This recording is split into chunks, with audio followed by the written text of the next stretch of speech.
Anyway, hi guys, this is Rosa from Rosa's Resources. I am gonna leave my thingy right here. I hope you guys can hear me.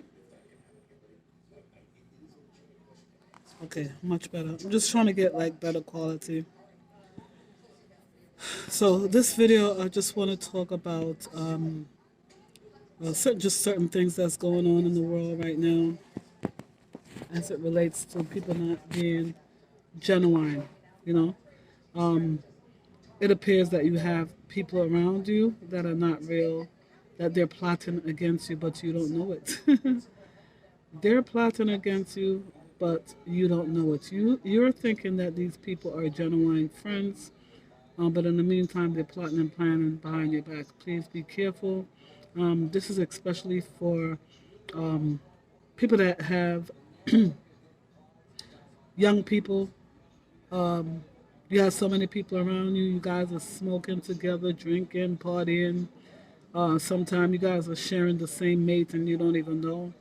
And these people are pretending very, very good in your face. I need you to be very diligent out here because it's a different world that we're living in right now. Okay, just be safe.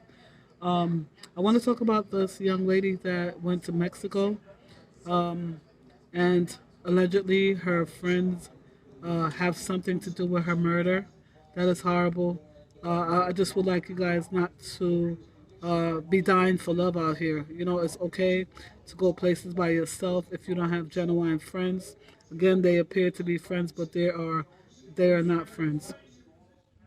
And if you just stay still and watch their action, you'll see that they're not your friend. I'm sure that she got some red flag, but she chose to ignore it because some people just need people around them so badly.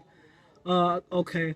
And a great example was what prompted this video was I met a really wonderful lady today here at work, and I just noticed that she was heavy. You know how you could tell somebody's heavy? She was heavy, heavy. And I said, "What's wrong with you?" And she mentioned that her husband just died 3 weeks ago, and that he was a doctor. People came to the funeral and everything, but after the funeral, no one is there. She's just feeling so empty and alone. No one called her after the funeral. All her friends, so many friends that she had, so many wonderful parties that she had when her husband was alive. Now the family is split apart. The kids are blaming her for the husband's death. She feels so very unattractive, alone. She even mentioned that she sleep with her husband clothing, his clothes, just to feel next to him. He's dead now. It was an unexpected death, and nobody's calling her. And she says, so why don't you call a friend or take a vacation? It's not like this person don't have money.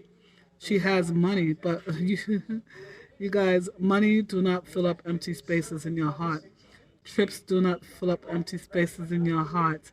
Clothing and material things do not fill up empty spaces in your heart. So she's like, "Oh, how come you understand?" So I explained to her that I understand because my husband is very much alive, but I'm mourning my husband. So I understand. I'm mourning my husband while he's alive, but your husband is dead and you're mourning, and I could see it on you. Like it's so heavy. The thing about it is, guys, is like, who feels it knows it. And once you experience these things, you could see somebody else heaviness because you've been there and you've done that. So it's just like, even though she had all these people around her when her husband was very much alive and they had great parties and what she thought was great friendships, now she said she called them. They don't even answer the phone. And I told her it's okay. And while she was here in our office, the boss told her to get over her husband being dead for 3 weeks. And I told her that is absolutely the wrong conversation. I told her, and I'm telling you guys, if you're going through healing, nobody have the right to tell you when to heal. Healing could take years for some people. I just now am getting over my healing, you know? And I want you guys to take your time and heal. It's a process. I told her it doesn't matter if she has friends around her. It would be nice if she have genuine friends around her, but you gotta go in your secret place. You have to go in isolation so you can find God and talk to Him and let Him lead you out of the wilderness. those are the times when you really need to cry out to him and ask him for direction.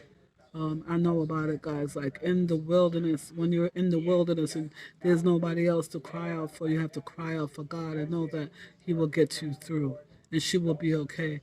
I told her we was going through all the feelings, the whole grieving cycle, and you guys can look at the cycle of grieving as well, because everything in your life is a cycle. Death is a cycle, mourning is a cycle, domestic violence is a cycle, and life is a cycle. So just look at the cycle of look at the cycle. I want to sneeze. Excuse me, guys. Look at the cycle of grieving. Okay? Maybe that's going to have to be a whole nother video. But it's a cycle, it's a process that you have to go through when you grieve to heal.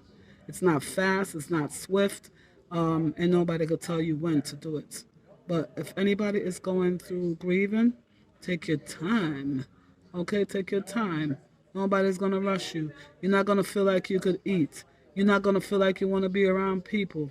You're not going to even feel like you could pray, but if you can't pray, let the Holy Ghost speak for you. Let the Holy Ghost pray for you. Just hum it out, cry it out.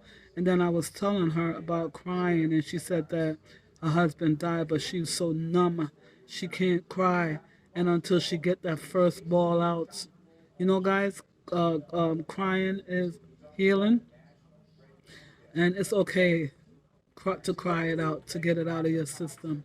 So until she get that first good cry, then she's gonna feel so much better. She's gonna feel that weight come off of you. And then the lady was looking so dazed out. I just told her, listen, you shouldn't even be driving, guys. If you are in a dire state of moaning and depression, please be careful. You might not see it, you might not know it, but the way you are stressed out, I seen it all over her. Like she had like a stressed look on her face. I know it because I've been there.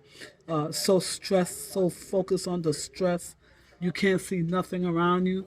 And you know, these are how people get into some serious accidents, and you need to have somebody drive you around. You need not to be driving when you're stressed out like that. When you're going through grieving, especially death, you should not be driving because your mind is not clear.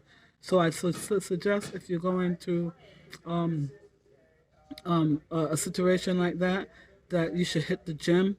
Like I said, you have to force yourself to go outside sometimes, be in the sun, be by some water, get on your knees, and just be by. It's okay to be by yourself when you go into these times, because that's the only thing that's going to help you.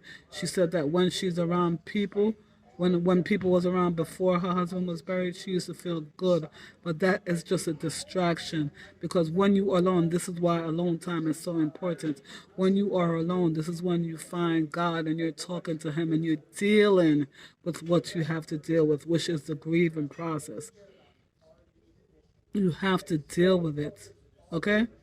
Even though someone is next to you, they cannot be there on your journey. Even if your husband is next to you, your kids is next to you, you need time to just bawl out to God and just talk to Him. You're gonna need time for yourself. You're gonna look yourself in the mirror. You're gonna look deep into your soul. You need me time, soul time. You need to get down on your knee in a position of a sit down position or a lay down position, and just talk to God. Let Him minister to your soul. That's all I have to say for this video, guys. If you have any grieving story, any healing story, any healing tips that you could leave down here, somebody that's going through it, need to see it maybe my way, maybe you have a different way, and I would love to learn as well, because we're all healing through this destruction that's going on out here in society. Okay, so each one teach one. Just please leave your comment down here. Thank you so much, guys, for listening. We're growing.